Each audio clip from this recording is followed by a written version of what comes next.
Hello and welcome to us taking a walk in the park. It is a gorgeous spring day. Let's get our steps in before the weather changes. It's Monday. It's the 10th day of March. Hopefully you've all recovered from daylight savings time crud yesterday and are ready to go for a walk. So this is a subscriber request, which I don't think I've ever done one before, but one of the people who regularly visit our channel has asked me to tell this story. So I'm going to tell the story. Tabletop role-playing game from Woofle Phototech and a couple other people have wanted to know the story about Gideon's Run, the movie that I wrote in the 90s that apparently doesn't exist. This is one of those stories where I'll tell you the story and then, Condor will say I'm lying. So believe it or not, it is interesting that there's no record of the movie, but I got paid, so I really don't care, which you might find unusual, but I got paid. I don't care what happened to the movie. I got paid. So we have to go back to my previous life when I still lived in the San Fernando Valley and I was working for Dave's Video, The Laser Place.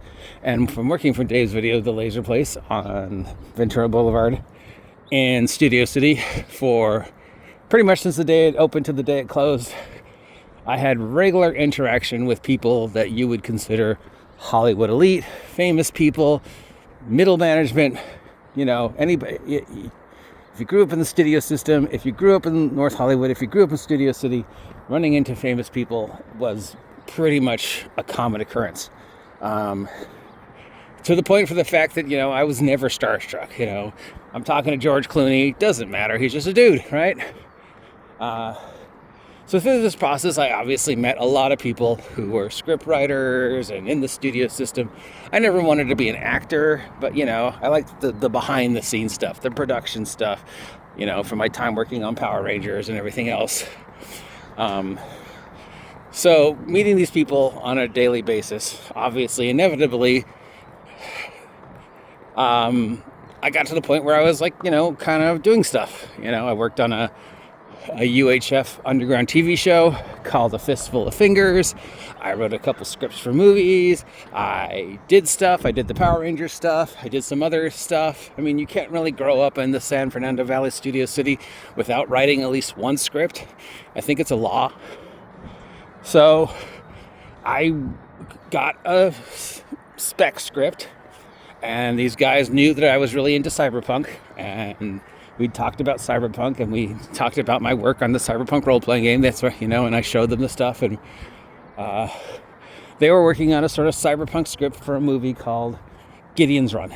So they had a spec script, they gave it to me, and they said, can you make this more cyberpunky, So I had it for like a week, and I worked on it a couple hours every night with my sister, who basically acted as the editor for my spelling mistakes, and I'd jumped ideas off of her and stuff like that.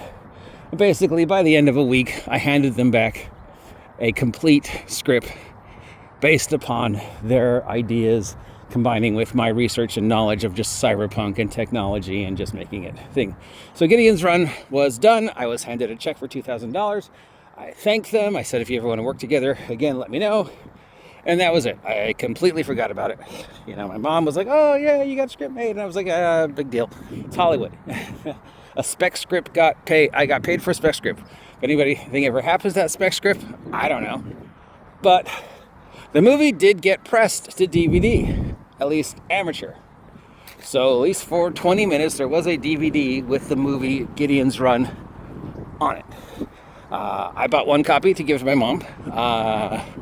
The people who made the movie had a copy, and a couple other people bought a copy. So I think there was like 4 copies of the video out there. And that was it. It never came up again. I occasionally mention it when I'm talking about cyberpunk and my connection to cyberpunk, and I'll mention, oh yeah, I wrote a cyberpunk movie called Gideon's Run. So I brought it up last week when we were talking about cyberpunk at tabletop role-playing from Woofle Phototech. Tried to look it up, and he couldn't find it. And I think a couple other people tried to look it up, but he couldn't find it. There's no record of Gideon's Run anywhere, and they couldn't find any explanations. I don't know if they're saying, oh, you're making this up, and I was like, I don't care. If there's no record, I got $2,000. That's all I really care about. I wasn't doing this because I wanted my name, you know. I was like, oh, sure, pay me. I suppose maybe that's the wrong way to think about Hollywood, but I'm like, you know, I'm like Samuel L. Jackson. I'll do anything as long as I get paid. I'm Danny Tejero, you know. I'll do anything as long as I get paid. Want me to write a porn movie? I wrote a porn movie. If my name is attached to it, great. If my name's not attached to it, great. So what happened to Gideon's Run? Why is there no record of it when we know there was a DVD made? Well, guys, it's not that hard to make your own DVD. So what probably happened is they did a concept production. They had the script. They filmed a low-budget version of the script on DVD, direct to DVD, pressed it with their own DVD thing, which isn't that hard. And then made maybe, you know, 15, 20, 30 copies that they handed out with the script to show prospective production companies, here is, you know, a concept film with your budget, we could do X. So that's probably what happened. That's probably why I had a copy. But there's no record of the copy because it was a concept. So it was never filed with whoever files the thingy. So there was never any record of it in the IMDb. Or they could have just changed the name. And it could be in the IMDb under a different name. The name I had was Gideon's Run. And the name of the DVD that I saw was Gideon's Run.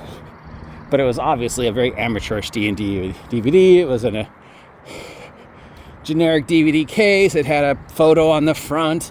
So it was, you know, it was obviously a spec production. It was not the finished project, which was something you did in the studio system. If you had the wherewithal to do it, you would make a concept, basically a pilot. You know, you make a pilot for a series in the hopes that the series gets picked up, and sometimes the series and the pilot are completely different and have different characters in it or different people playing the characters. Same thing. You make a concept film, you give it to the production company and say, with your budget, we can do this.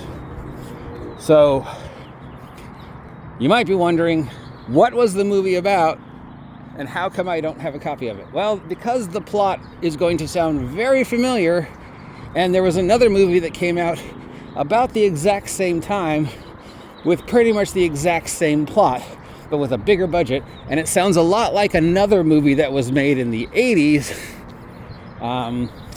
That probably the fate of Gideon's Run was that the production company, Papusa Productions, just couldn't compete with the other movie.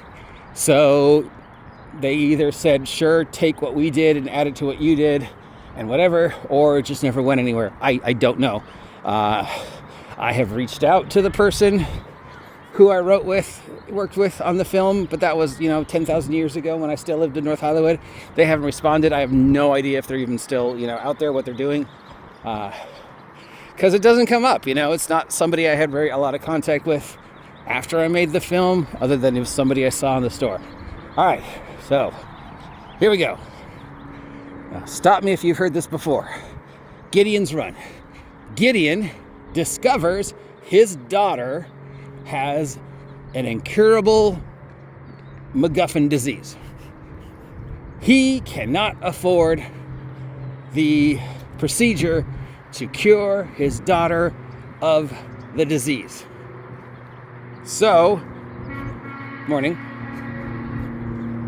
So, because this is a cyberpunk universe, Gideon offers to sell his body parts to genetic repossession in exchange for the money he needs to cure his daughter of the incurable thingy. Sound familiar? You know where this is going because it's the same plot for Killer's Elite and Repo the Genetic Opera and like 87 other movies. Turns out his daughter doesn't have the disease. She was misdiagnosed by an unscrupulous doctor in order to get Gideon to agree to sell off his body parts in exchange for the money for the procedure she now doesn't need. Gideon discovers that he's been set up, that his daughter is fine. Gideon has to run Lola run across town to get away from the bounty hunters and get to where his daughter is and rescue her from the unscrupulous doctor who's going to perform an unnecessary surgery on her so that he gets the daughter's body parts and Gideon's body part. So, premise, it's Running Man, Killer Elite. I don't know. I can think of other movies that have used the plot, right? Our widget was the daughter instead of Gideon being diagnosed, because you got to have the NPC, got to have the sympathetic single dad, got to have the cute sidekick daughter, got to put the daughter in jeopardy. So to justify Gideon doing anything to saving his daughter, then Gideon discovers his daughter doesn't need the procedure, but Gideon's already put the bounty on himself to, sell his body parts. So bounty hunters are after him to get the body parts for the money. Meanwhile, unscrupulous doctor has the daughter and is going to perform the surgery on the daughter, thus harvesting the daughter's body parts and harvesting Gideon's body parts when the bounty hunters catch him. Add into that some chase scenes. I don't think we had a sex scene or a romantic subplot. We got some chase scenes. We got a quirky NPC who will help him out, because I had to throw in my own little quirkiness. We had, some cyberpunk names and some cyberpunk equipment and some cyberpunk weapons. And then we get to the final battle of, Gideon fighting these bounty hunters. Gideon avoiding all the trouble. Gideon trying to get the bounty removed. Gideon exposing the doctor. Gideon rescuing his daughter. Run, Gideon, run. Oh, look at so many doggos. Thank you. Morning, dog. That's for damn Okay. So there you go. That's the plot of the movie I wrote, Gideon's Run, based upon the spec script that was handed to me. And it was 1997, I think, 1996, 1997. And then the movie was pressed as a spec film, and then who knows what happened to it after that. Probably they didn't want to compete with Repo, the Genetic Opera, and all the other movies that were coming out that were using basically the same plot or variations of the plot. So I don't know. That's probably why it's not out there. Or they changed the name and it is out there under a different name. It's not like it was a major motion picture. It went straight to DVD. Probably had a budget of, $10,000. Let's Kevin Smith and run off our credit cards. I mean, there's other things that I worked on out there that may or may not have my name attached to it. I wrote a porn movie because I knew people who were in porn. I wrote episodes for a TV show, UHF underground independent TV show called Fistful of Fingers. I'm in episodes of that show. You've probably never seen it. There's some other shows I might have worked on that I may or may not be allowed to talk about because of NDAs. I can say that I might have had an attachment to a certain TV show about a certain Cape Crusader. And there might have been some work I did that became a television show later on that I might have received payment for. I don't know. Again, I don't care. I'm not the kind of person that needs to tell you what I've done, show off my laurels. Other than my mom, it's not a big deal to me. I'm very, I guess it's part of my autism. It's like I did it, I accomplished it, move on. I don't really feel any emotional attachment to it. Am I proud that I wrote a movie? I was proud for 5 seconds. I was proud that I got paid to write a movie. That was fuck yeah, $2,000. I'm gonna buy a computer.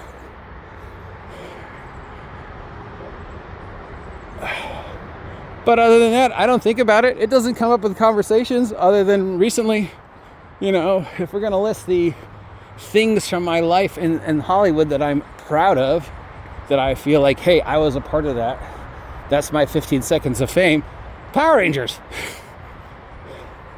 I'm gonna, blabber and, brag about something that I did. It's not gonna be Gideon's Run or Fistful of Fingers or some television show that I wrote a script for that eventually became another television show that I'm not sure I can talk about, but it had something to do with a guy who wore a cape and whose parents were murdered. If I'm going to show off and brag, Power Rangers. I worked on the first 2 seasons of Power Rangers. I was in an episode of Power Rangers. I was friends with the Pink Rangers stand-in, who ended up becoming one of my best friends for the past, I don't know how many long has it been, 90 to 20 years that we've been best pals. So yeah, that's what I'm proud of. If I'm proud of anything that I did in the Hollywood terms, I don't need to show off, If it comes up in a conversation, I'll be like, yeah, I worked on GURP Supers. Yeah, I worked for Artisolian. Yeah, I play tested 5e. Yeah, I made a game called The Project. Yeah, the Silhouette System. Yeah, Fusion. Yeah, this. But only in relation to the topic. I'm not going to talk about Cyberpunk and the stuff I did for Artisolian unless the topic of my video is Cyberpunk. I don't need to, rest on my laurels. I don't need to keep telling you what I've done, what I've accomplished, how I'm better, and if Condor needs to tell you I'm lying, that's fine. I don't really care. It doesn't bother me. The only person who seems to be obsessed with what I have and haven't done with my life is that one dude, and that one dude doesn't matter, dude. So that's the story of Gideon's Run, how I was handed the script, what it was, and what I think became of it. Better versions of the story have been told. It's not an original story. It's basically the Running Man. But there you go. So hopefully, tabletop role-playing game, Wolf of Phototech, Rob Nepronomenon, Crep Phone, Tales with Dice, all the other people who said they wanted to find a copy. There is probably, you can't find a copy, but I can tell you another movie that's just the same plot. Killer Elite with Dave Bautista. Or Repo, the Genetic Opera, same plot. And I'm sure there's others, I just can't think of it. Wasn't that the plot of Hardware as well? So, yeah. But, yeah. Now, if you want to talk about Power Rangers, my real 15 minutes of fame, yeah, I'll talk about that. That's something I'm proud of. Now, and just in case you're wondering, I wasn't in the porn movie. I just wrote the porn movie, and writing a porn movie script is unbelievably easy. They're like 3 pages. It's a lot of improv around a scene or a plot, and then sex. So the porn movie that I wrote was called Talk Hard or Hard Talk because it was about a radio station, because I also worked at a radio station, and one of the people I worked at the radio station with was also a porn star. I'm not going to tell you her real name, but her porn name was Tasha. And so she was like, let's do a porn movie about radio. And I was like, okay. And she was like, we'll give you $500. I was like, okay. I wrote it. I think it got made, and it never comes up in a conversation, so it's not like something I need to brag about. I don't need to brag. I'm not that person. I really don't care. I'm here just to sell my fucking game. That's the thing I'm pushing. That's the thing I want to be known about. Do I want to be known about my work on GURPS? Do I want to be known about my work on Cyberpunk? What do I want to be known for? The SHADOWDARK stuff, the stuff I've done over the last 2 years, the stuff I've done with Jim. That's the thing that I'm proud of. That's what I want to be associated with. That's what I want to be known for. So if you want to talk about something I've worked on, that I care about, that I'm proud of, let's talk about Vigilantes for SHADOWDARK. Let's talk about the Seth's Gear and Ammo multiverse and how that came about. That's something I'm proud of. Or, SHADOWDARK. Anyways, hopefully that answers your question. See ya.